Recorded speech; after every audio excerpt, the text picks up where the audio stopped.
अल्लाह अकबर। अल्लाह के महबूब अलैहिस्सलाम ने मर्दों को औरतों के साथ और औरतों को मर्दों के साथ हुस्ने सलूक करने की तलकीन इरशाद फरमाई।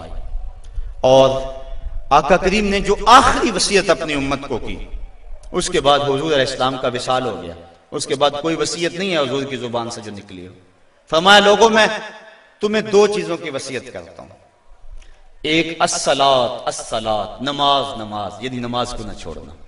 और दूसरी वसीयत ये थी कि मैं दो कमजोरों के बारे में तुम्हें अल्लाह से डराता हूं, एक गुलाम और दूसरी तुम्हारी बीवियां।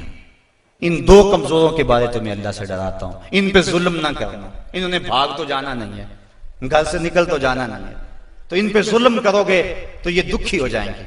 तो आका करीम अलैहिस्सलाम ने फरमाया, इन दो कमजोरों के बारे में मैं तुम्हें अल्लाह से डराता